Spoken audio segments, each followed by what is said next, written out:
for two red teams, the Carolina Hurricanes and the Chicago Blackhawks for the 2026-2027 NHL season. Starting off with Nikolai Ehlers, this past season he just had a career year. 82 games, 26 goals, 45 assists, and 71 points. Most of those came, not most of those, but a lot of those came on the power play. And I don't think they're necessarily repeatable. So I'm expecting a slight regression in his numbers. I gave him 84 games, 23 goals, 42 assists, and 65 points, so more in line with what he did before. Next is going to be Sebastian Aho.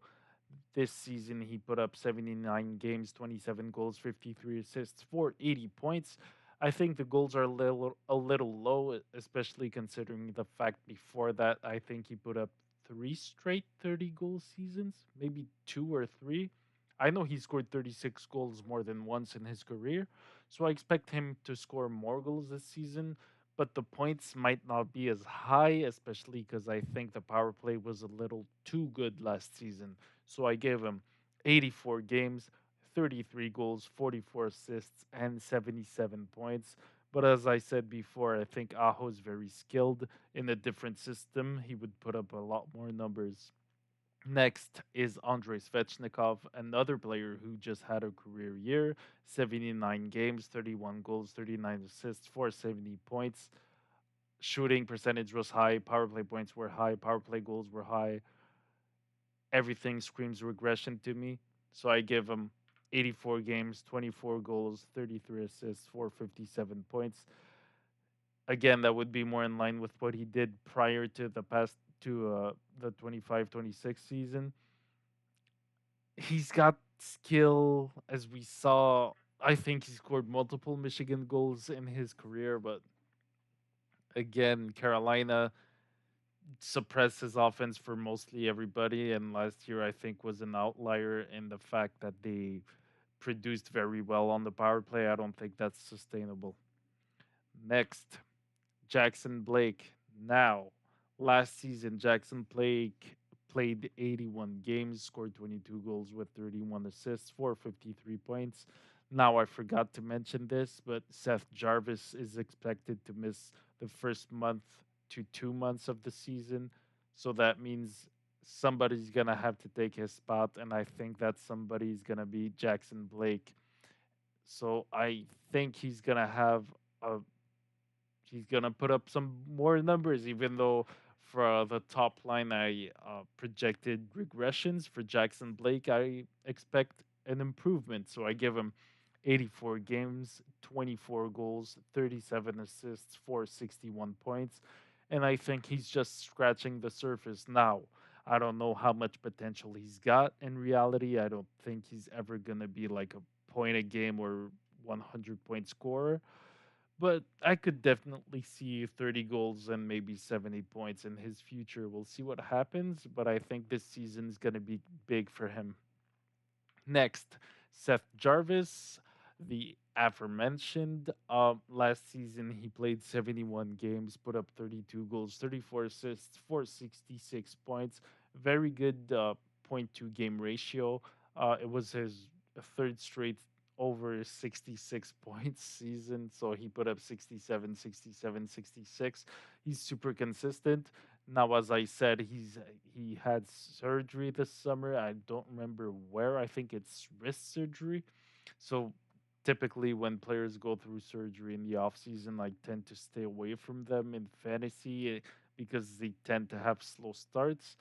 So I gave Jarvis 59 games, 27 goals, 28 assists for 55 points. So still very good numbers, are almost a point a game. But yeah, injuries. Next, Logan Stankoven. Last season, he had 81 games, 21 goals, 23 assists for 44 points. Most of those were minutes played as a second line center. I think he's a capable second line center. He needs to work on his face offs. In the playoffs, he was amazing, but That was a playoff run, so I don't know if he can do that over a full season. We'll see what happens. I think he has good potential, but I don't know how much offense there is to his game. So I give him a slight improvement in 84 games, 22 goals, 28 assists for 50 points. Uh, can he put up more? I don't know. I don't know. He's almost he's gonna reach the 200 game mark during the season, so not quite to the breakout threshold, which is why his numbers don't go up through the roof. But maybe that comes the season after, although I doubt it because he's in Carolina. Next is Shane Gostisbehere. This past season, he had a crazy career year in the way of 55 games, 13 goals, 37 assists for 50 points. So a 75-point pace for Shane Gostisbehere. That's kind of crazy, which is why I think the power play is going to regress a lot. So this season, I gave him 84 games, 9 goals, 44 assists for 53 points. And honestly, I think that's being generous. I could see him being below 50 points and losing his power play spot. So his top line power play spot, I mean, to Keandre Miller. Uh, but yeah, I Ghost is a pretty good offensive defenseman, but sometimes I question his consistency. And the shooting percentage was high. Next is Alexander Nikishin. Last season, in his first season in full season in Carolina, he played 81 games, 11 goals, 22 assists for 33 points. He doesn't have a contract right now, but I think he's that it's gonna get done pretty soon, hopefully before training camp. Um, Nikishin is kind of difficult to predict. I don't know if there's more to his game. He's not going to get ice time, so it's hard for me to give him an improvement on his numbers. I think the 11 goals were a little high, so I gave him 84 games, 7 goals, 23 assists for 30 points. So a slight regression because, once again, the power play shouldn't be as good. But Nikishin has potential, so he could definitely improve. We'll see what happens.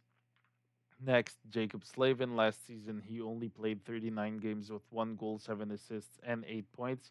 Now he's a defensive defenseman and very good at it.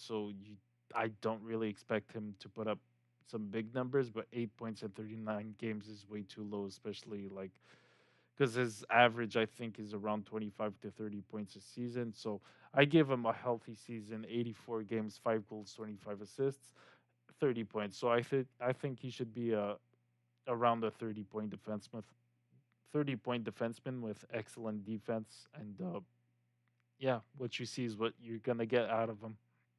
Hopefully, he's healthy though. Next, Keandre Miller. This past season was his first in Carolina. He played 72 games, scored 8 goals with 29 assists for 37 points.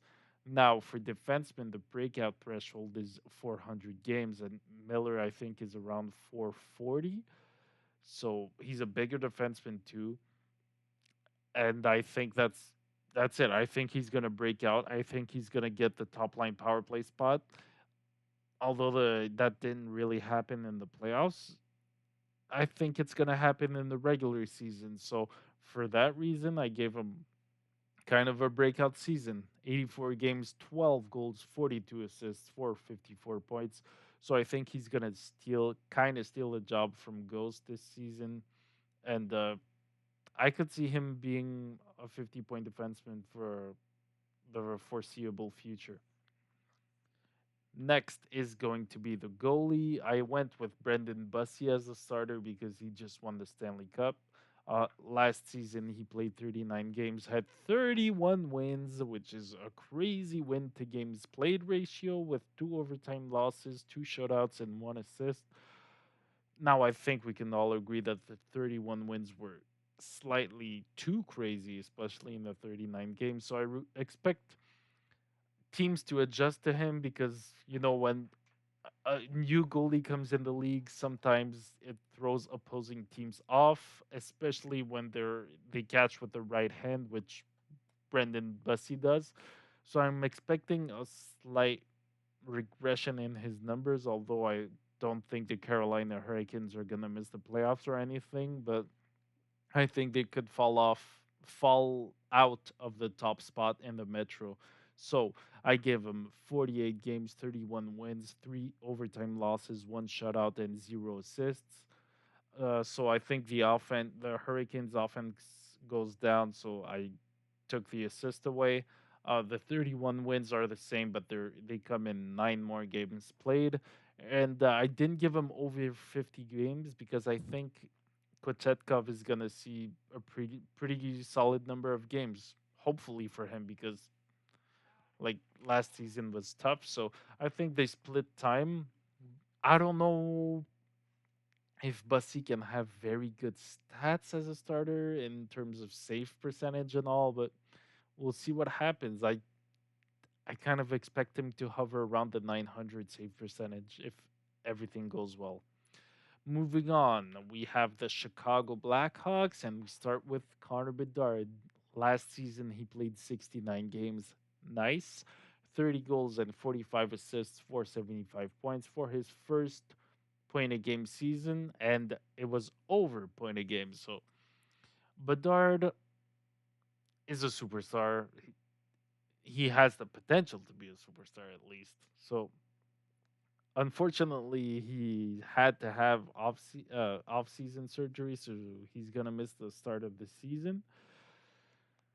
But he's got so much potential. He's got an amazing shot. He's right around the breakout threshold. So I had to give him a breakout numbers. So I give him 66 games, 36 goals, 54 assists for 90 points. 90 points in 66 games. I think that's kind of high, but he's got the potential to do it.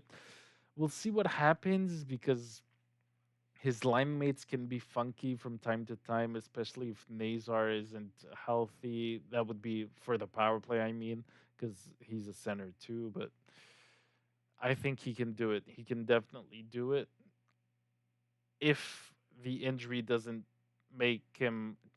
cause him to have a slow start to the season.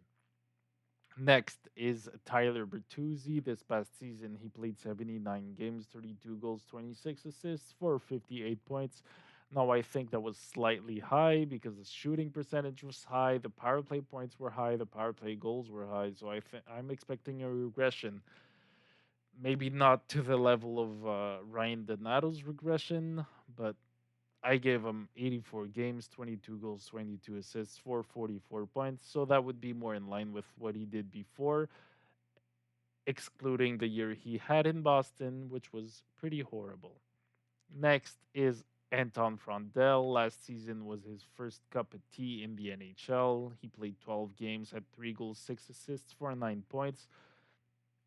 Very young player, uh, kind of hard to predict. So I think he's going to be a pretty good playmaker. I give him all 84 games, 21 goals, 42 assists for 63 points. Now the 63 points might be a little high, but I expect Chicago to be slightly better as a team and put up better offensive numbers. So we'll see what happens. Next, Frank Nazar. Last season, he played 66 games, 15 goals, 26 assists for 41 points. Now, I love Nazar as a player. I think he's super skilled, uh, very inconsistent, but he's very good and he's got good potential. The only thing is he's dealt with injuries so far in his career, so hopefully he can get a healthy season because if he does, I think he can put up 20 goals, 34 assists for 54 points. And playing on the top line power play, he could even put up more numbers. I think he can even improve his goal scoring. Next is Roman Kanserov, the NHL rookie. He did not play this past season. He just signed his entry level contract. He put up very good numbers in the KHL, over point a game. So typically, he's a very young player. I think he's 21. He's small. He's 5'9". He should be playing in the top six. As you see, I didn't consider Ryan Donato. I think Kansarov's gonna have better numbers than him and even Teuvo Teravainen, but the transition from the KHL to the NHL is always hard to predict.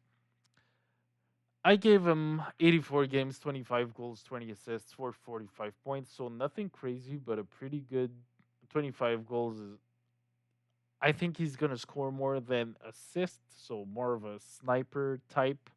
Uh, he should be as I said, he should be getting top 6 minutes, and if he does, I think 45 points is perfectly in reach.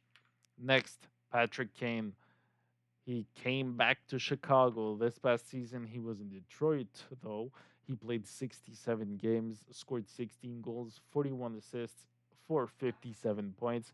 Now he's getting up there in age. He's 37. He gets injured pretty much every season. The goal scoring has pretty much mostly disappeared.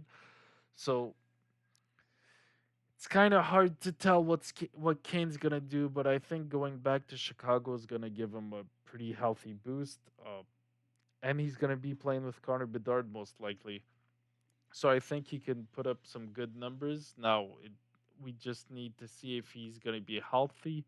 Um, so yeah, I give Patrick Kane 84 games, 27 goals, 51 assists, 478 points. Now, do I think he plays all 84? Probably not. But the 78 points, the point to game ratio should be pretty similar. I wanted to give him 30 goals, but he hasn't cracked like the last time he scored 26 goals was like 7 or 8 years ago. So I couldn't bring myself to give him more than 30 goals. So shout out to Showtime. Let's see what he does. Next is Bowen Byram, another newcomer. He's gonna be the highest paid defenseman in the league this year. So big expectations on him. This past season in Buffalo, he played 82 games for the second straight time, put up 11 goals, 31 assists for 42 points. So pretty good offensive numbers, especially considering the fact he wasn't playing on the top line power play. Now he got to play with Darlene from time to time, but I view the Bowen Byram arrival in Chicago kind of similar to the Seth Jones one because they're gonna be the main guy, right? Like Byram's gonna get all the minutes on the power play, on the penalty kill, 5-on-5. Now we'll see what he does with that time, right? Because Jones kind of struggled, but also Jones didn't have a young team in front of him. It was old and kind of slow and regressing. But I don't know. I don't know. I don't know. I could see Byron putting up crazy numbers, and I could see him flopping too. Hopefully, he puts up crazy numbers, which is what I went with. 84 games, 18 goals, 46 assists, 464 points. Now, I would think the Blackhawks would be very happy if that happened. Fantasy owners would be very happy too. Do I really believe it? I think so because the difference between the Jones situation and the Byram situation is Byram has never gotten the opportunity to be a number one defenseman, and the team in front of him is young and up and coming. So there's potential. There's potential. I could even see him hitting 20 goals and over 70 points, but I could see him having less than 40 points. So we'll see what happens. The key with him is to stay healthy, which he has done in the past 2 seasons. So fingers crossed. Next is Sam Renzel. This past season, he played 54 games, 4 goals, 10 assists for 14 points. I think that was kind of disappointing considering the fact he looked good in his uh, rookie season. I think he only played 9 games, right, the year before. Well, whatever. He looked very good in those 9 games. He looked comfortable, like he didn't look out of place at all, which this year he kind of did from time to time. So hopefully that improves. He's gonna get less ice time with the arrival of Bowen Byron. Maybe that helps him because he's very young, but I also think he should be playing on the power play because to me, Sam Renzel is clearly an offensive defenseman. So This season, I gave him 84 games, 6 goals, 22 assists for 28 points. That would be very, very, very good. I don't really expect him to reach those numbers, but hopefully he does. Next is Artyom Levshunov. He played 68 games in 25-26, put up 2 goals, 22 assists for 24 points. He got a lot of playing time. Now I think that comes down slightly, as I said, with Byram. So Byram should be taking the spot on the top line power play, but maybe they play together 5-on-5, right? So I think Levshunov can improve. He looked good, although not much of a goal scorer right now. Maybe that's gonna come with the years. And he needs to work on his defense, obviously, but he's a very young defenseman. So I give him 84 games, 3 goals, 30 assists for his first 30-point season. Um, yeah, I like that. I like that. He's in an ideal world, I would see Levshinov and Ritzel playing together on the second line power play, but that's kind of awkward because they're both right-handed. So maybe we see a Rinzel trade in the future. I don't know. We'll see what happens. Next, Alex Vlasic. This past season, he played 81 games, put up 2 goals, 19 assists for 21 points. The best defensive defenseman on the team. He's very solid, very consistent from year to year. So I expected more. I expect more of the same. Now he's gonna get less ice time, like I keep saying for every defenseman. But I expect him to put up 84 games, 3 goals, 20 assists for 23 points. So right in line with what he's done before. Moving on to the goalie, Spencer Knight. He just had an amazing season, although not in terms of wins, because in 55 games played, he only won 19 of them, lost in overtime or the shootout for 11 of them, put up 3 shutouts, though, and 1 assist. As I said before, I love Spencer Knight. I think he's got great potential, and I think Chicago's going to improve, so his numbers should go up. Although he put up an over 900 save percentage last season, I'm projecting him to play 56 games, win 25 of them, lose in the overtime for 6 of them, put up 4 shutouts and 1 assist. Um, and honestly, I could see more. I wouldn't be surprised if he gets like 2 or 3 more wins with maybe 5 or 6 shutouts. He's that good. Now, is Chicago's gonna be close to the playoffs? Most likely not, but I think they're gonna improve. And that's it for this video. Thank you for watching. Tell me what you guys think. Hopefully, those predictions help you in fantasy. But if you lose your fantasy league, don't come blame me after, although you have every right to do so. Peace out, boys.